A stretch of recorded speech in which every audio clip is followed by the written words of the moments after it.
Olá, meus irmãos, estamos aqui com o nosso estudo básico do Espiritismo, volume 2. Estamos no módulo 1, Fundamentos Básicos, roteiro número 4, A Providência Divina, aula número 74.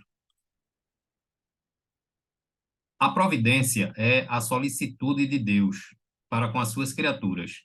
Ele está em toda parte, tudo vê, tudo preside, mesmo as coisas mais mínimas. Então, veja, de que forma, né, as pessoas procuram saber, as pessoas perguntam, principalmente aquelas pessoas que estão começando, né, a estudar o Espiritismo, de que forma Deus atua, né? Nós temos uma visão equivocada, eu falo particularmente do meu caso, que antes de estudar o Espiritismo, eu acreditava que Deus ficava no céu, né? Tinha alguma região do espaço, do céu, do universo, que como se fosse um palácio, uma grande propriedade, de onde Deus ficava cercado, né, por anjos, por espíritos que o auxiliam na sua obra, e de lá ele mantinha esse controle, digamos assim, de toda a criação, de todo o universo, né? De lá ele olhava por cada um de nós, ou não, né? Porque diante das coisas que ocorrem diariamente, que a gente vê o sofrimento de determinadas pessoas, né? As situações pelas quais essas pessoas passam, a gente chegava até a duvidar se realmente Deus tinha condições de olhar para todo mundo ou se olhava, não tomava nenhuma providência, né? Porque a gente não tinha a compreensão que o Espiritismo nos dá acerca de como a lei de causa e efeito funciona, de como a lei da reencarnação funciona, de como a lei do progresso funciona, enfim, a gente não tinha essas noções. Então, a gente tinha uma visão equivocada, não é, acerca de Deus. Né? A primeira delas é essa que eu falei, é que Deus ficava num local à parte, não é, tomando conta, vigiando e organizando, digamos assim, a sua obra. Com o espiritismo as coisas mudaram, não é? A gente passa a ter uma compreensão da reencarnação, como eu falei, não é? Da lei de causa e efeito, da lei de progresso, enfim. E aí a gente entende, a gente aprende, né, com o espiritismo, como a gente viu nas aulas passadas, quando a gente falou dos atributos da divindade, a gente viu que Deus, um dos atributos de Deus, não é? É a onisciência, ou seja, Deus sabe tudo. Então, por que é que Deus sabe de tudo? Porque nós somos criaturas de Deus e que fomos criados dentro de Deus, digamos assim. Não é dentro da barriga de Deus, mas é através do pensamento de Deus. Eu vou falar sobre pensamento, né? Vai ser uma das próximas aulas e vocês vão entender melhor de como é que Deus cria todo o universo, né? E tudo se mantém em seu pensamento, tá certo? Isso aqui é só, eu estou falando aqui, tocando só apenas no assunto de leve.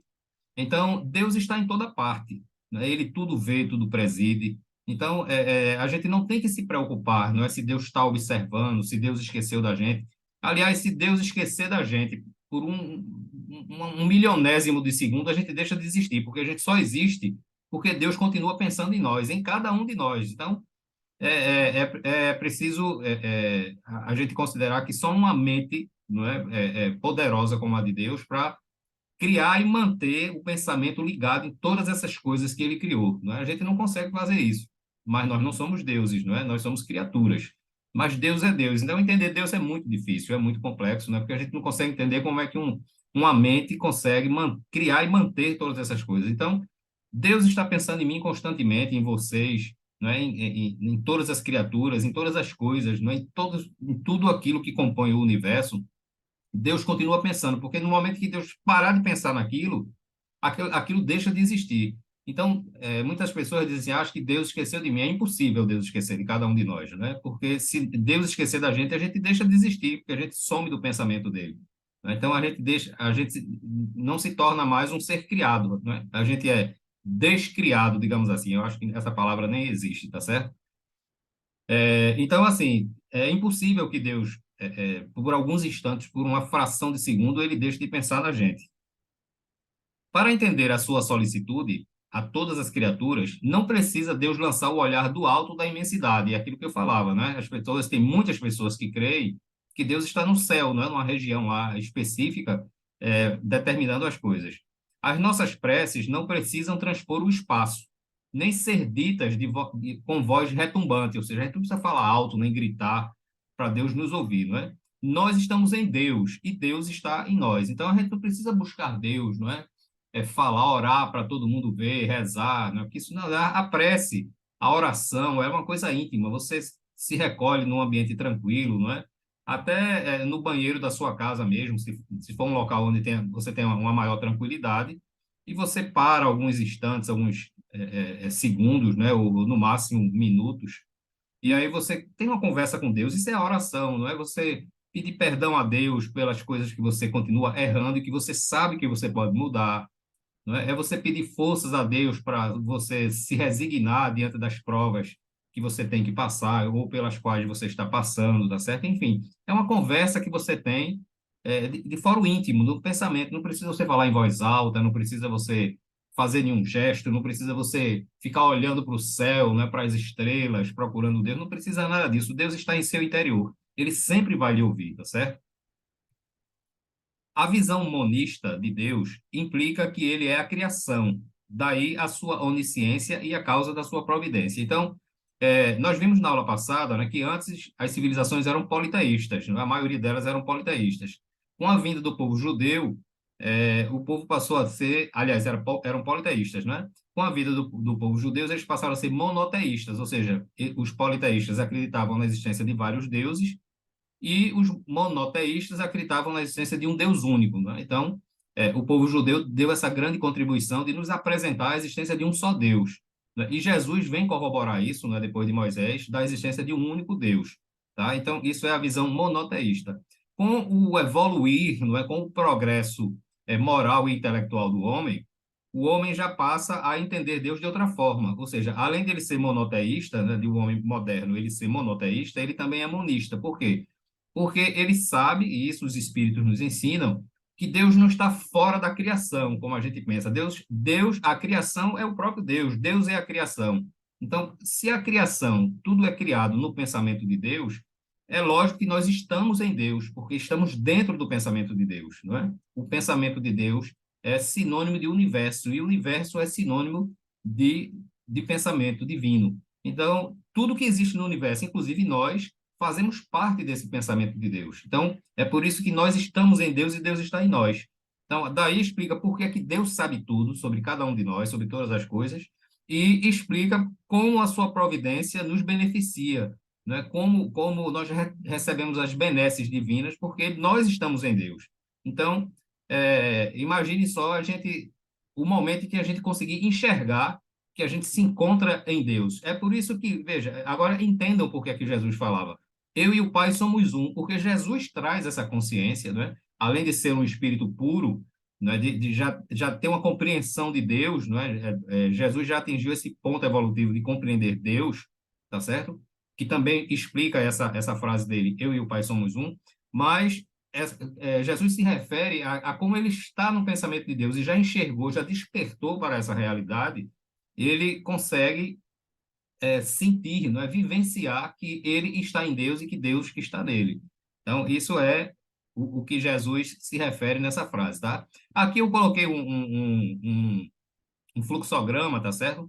Para explicar mais ou menos, não é, como é que funciona a providência divina. Então, a gente tem aqui Deus, né, nesse primeiro quadro, tá? Esse primeiro quadro aqui, Deus, né? Eu registrei aqui a questão número 1 do Livro dos Espíritos e a Gênese, capítulo 2, itens de 1 a 8, né? Então, a gente encontra esse assunto sobre Deus nessas duas obras básicas aqui, tá certo? De Allan Kardec. Aí tem a criação, veja, embora eu tenha colocado a criação aqui fora, não é, dessa caixa aqui de Deus, por uma questão didática só, tá certo? Mas entendam que a criação divina é o pensamento de Deus, tá? O pensamento que ele exterioriza, não é? A nossa ciência material, materialista, ela já atesta, né, que o pensamento é matéria, o pensamento cria. Todos nós, quando vamos criar alguma coisa, por exemplo, eu quero construir uma casa. Eu não posso construir uma casa sem antes pensar em construir essa casa, não é? E eu mais ou menos que idealizo como eu quero a minha casa, a quantidade de cômodos, não é? A cor das paredes, né? Se vai ter cerâmica, se não vai, não é? A mobília. Então eu já veja que eu faço uma criação mental para depois executar, tá certo? Assim, mais ou menos, nesse exemplo banal, digamos assim, é que funciona Deus. Só que Deus cria pela força do pensamento. A gente não, a gente pensa, mas a gente tem que pôr a mão na massa, né? Como se diz, a gente tem que agir sobre a matéria para poder construir alguma coisa que a gente começou no nosso pensamento. Então, a gente não consegue criar nada sem antes pensar em criar essa coisa, porque nós somos criaturas, somos co-criadores de Deus. Então, é assim que funciona. Né? Deus pensa, cria na sua mente, no seu pensamento, que esse pensamento aqui eu estou chamando de criação, tá certo? E mantém tudo isso dentro do seu pensamento. Então, aqui sobre a criação, no Livro dos Espíritos, vocês vão encontrar nos itens 38, 80 e 81. E na Gênesis, no capítulo 6, no item 15. Tá? Então, dentro da criação, dentro do pensamento de Deus, vocês vão ter a energia divina do pensamento de Deus, e essa energia, ela carrega em si, tá certo? Não é que o princípio espiritual e a matéria são coisas diferentes, não. Todas elas, todas duas, fazem parte do pensamento de Deus. E o pensamento de Deus, ele tem qualidades, propriedades, em que ele vai se tornar princípio espiritual ou princípio inteligente e futuramente espírito, e tem propriedade, veja, no mesmo pensamento, na mesma substância, digamos assim, que vai se tornar o princípio material ou fluido universal, tá certo? Que a gente vai estudar isso mais na frente. Então, é mais ou menos esse o entendimento para a gente ver como é que a providência divina funciona. Deus está em tudo, né? Nós falamos isso, né? Explicando assim de uma forma mais objetiva a providência. O homem o faz à sua imagem e semelhança. Então, é por a gente, eu falei isso na aula passada, né? É por a gente achar que Deus se parece conosco, tem a nossa forma e não o contrário, não é? Porque nós é que somos a imagem e semelhança de Deus, mas não em forma, não é? Mas sim na essência espiritual que nós temos, que é uma essência divina. Tá? E é por isso que a gente não consegue entender a providência divina, porque a gente continua fazendo essa associação, não é? Fazendo Deus como se fosse parecido conosco e tendo, inclusive, os mesmos atributos que a gente tem. Não é? Isso não concerne de jeito nenhum. O pensamento divino é tudo que existe nele, né? Nós acabamos de falar. Então, se a gente falar de criação, a gente se lembra do pensamento de Deus. Se a gente falar do universo, a gente está se referindo ao pensamento de Deus. A sua solicitude abrange toda a sua criação. Então, se nós fazemos parte do pensamento de Deus, porque fomos criados e somos mantidos dentro desse pensamento, é lógico que nós somos envolvidos, protegidos, não é? Lembrados sempre, constantemente por Deus, tá? E recebemos a solicitude dele, porque Deus está em nós e nós estamos em Deus.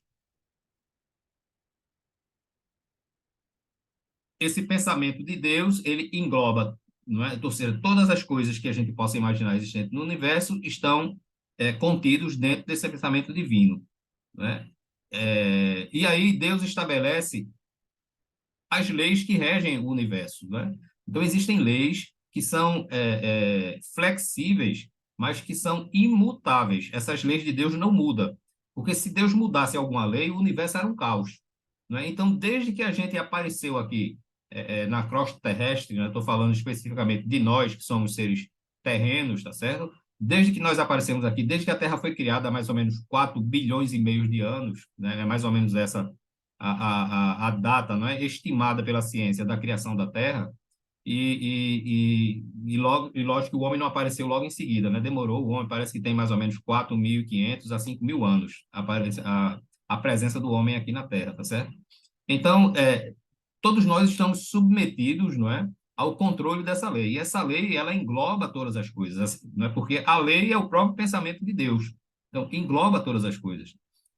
Essa lei, e quando eu falo a lei, eu estou me referindo aqui ao pensamento, não é, que é a lei que rege todas essas coisas, tá? Ela é abrangente, ou seja, ela envolve tudo, ela controla tudo, ela é elástica, porque você pode se movimentar, não é aquela lei rígida, embora ela seja imutável, mas ela não é uma lei rígida, você pode se movimentar, porque se a lei de Deus fosse rígida, por exemplo, o livre-arbítrio da gente, a gente não tinha, porque a gente estava comprimido, digamos assim, não é? Recebendo aquela pressão dos efeitos da lei. Mas não, a gente veja que a gente tem um livre-arbítrio até de ir de encontro a Deus. A gente pode, inclusive, dizer nem que dizer assim, eu não creio em Deus, e Deus não, a lei divina não vai nos castigar e nos punir, porque a gente está dizendo que não acredita nele, não, porque ele sabe que isso é uma questão de tempo, tá certo? E Deus não está preocupado com isso, porque Deus é o verdadeiro Pai, ele entende os seus filhos. A lei é adaptável, compensadora, corretiva, disciplinadora e educadora. Veja, a lei de Deus tem todos esses atributos. não é? No pensamento de Deus, na criação de Deus, essa lei que engloba todas as coisas, ela tem esses atributos aqui. Ela é compensadora, não é? Ou seja, quanto mais o bem você faz, mais o bem você colhe, e a recíproca também, né? Se você faz o muito mal, você também vai colher o mal. Ela é corretiva, porque ela vai fazer com que você se corrija, que você retorne ao caminho da lei. Ela é disciplinadora e educadora. Então, veja que em nenhum momento tem castigo aqui, porque Deus não pune, Deus não castiga, Deus corrige, disciplina e educa. É diferente, tá certo? E essa lei de Deus, ela a gente, mesmo que a gente veja a desordem, né, porque a gente, infelizmente, a gente vê muita desordem, principalmente no nosso planeta, que é um planeta inferior ainda, mas é importante a gente entender que a desordem, ela se movimenta, veja só como é interessante, dentro da ordem. Então, a desordem, por mais que ela seja visível, né, por mais que ela apareça, se mostre mais, mas a desordem, ela está envolvida pela ordem. Então, ela tem um espaço dentro da ordem para se movimentar, mas ela não vai, em nenhum momento, prejudicar a ordem, porque a ordem é quem contém dentro, né, do seu espaço, digamos assim, a desordem. A lei, ela é de equilíbrio. E embora a gente presencie o desequilíbrio é englobado pelo equilíbrio. A mesma coisa aqui entre, com a ordem e a desordem. O amor, que é o pensamento de Deus, ele é tudo, né? Ele é a maioria no universo. Então, o ódio, que é uma coisa que é nossa, não é de Deus, o ódio um atributo nosso, ele é um pequeno espaço que se movimenta dentro do amor, não é? Então, por isso que o ódio nunca vai vencer, porque o amor é sempre superior. A mesma coisa é a dor. A dor é um pequeno espaço que se movimenta dentro da felicidade. Então, veja, se a gente for fazer um raciocínio lógico, a gente vai entender que todos nós, quer queiramos ou não, tendemos à ordem, ao equilíbrio, ao amor e à felicidade. Esse é o nosso futuro. Essa é a nossa fatalidade, não é? É um dia nós estarmos na ordem completamente, não é? No equilíbrio, no amor e na felicidade. E aí, esse exemplo que eu dou, a lei de Deus, ele é como a nossa casa. Por exemplo, você tem um filho e você dá um quarto a ele, né? Aí você coloca lá a mobília, bota lá a caminha dele, o guarda-roupa e tal, e bota os brinquedos dele. Aí você diz para ele, olha, você tem a liberdade de fazer o que você quiser dentro do seu quarto, tá certo? Agora, se você quiser manter seu quarto organizado, limpo, é você. Se você quiser manter seu quarto sujo, desorganizado, a responsabilidade é sua. Mas por mais que aquela criança ela promova a desordem dentro daquele cômodo, dentro daquele quarto, ela não vai influenciar na casa que é o todo. A casa vai estar sempre lá bem estruturada, organizada, limpa, tá certo?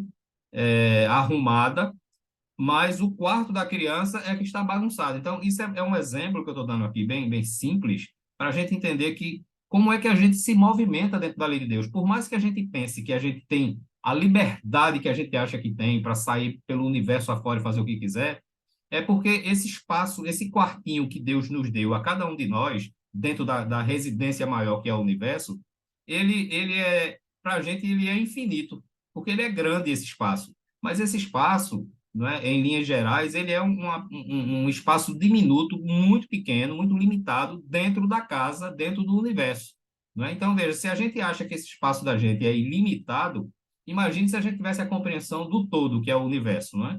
Então, é assim que a lei de Deus funciona. Por mais que a gente queira fazer o que a gente quer, a gente está limitado àquele pequeno espaço ali. Então, esse exemplo aí eu coloquei para a gente entender, não é, sobre a providência divina e sobre como a lei de Deus funciona sobre cada um de nós. Nós teremos aulas específicas, né, sobre cada uma das leis de Deus e a gente vai falar sobre elas, tá? Então, por mais que a nossa ciência, né, a astronomia, os astrofísicos, eles pesquisem os espaços através de satélites, de sondas, né? E muitos espaços que o homem julga que está vazio é porque, na verdade, a matéria que existe ali, ela é invisível aos nossos olhos. Mas não existe espaço vazio na criação de Deus. Então, não há o vazio absoluto. Onde quer que exista um espaço desocupado, há ali energias em estado físico não visível aos olhos humanos. Então, não pensemos nós que existem lugares abandonados dentro da criação de Deus. É impossível, porque tudo é o pensamento de Deus, não pode existir vazios. Então, essa aula foi para explicar, não é, a providência divina, Para a semana nós publicaremos mais aulas, tá certo? Tenham todos um bom final de semana e que todos fiquem na paz do Senhor.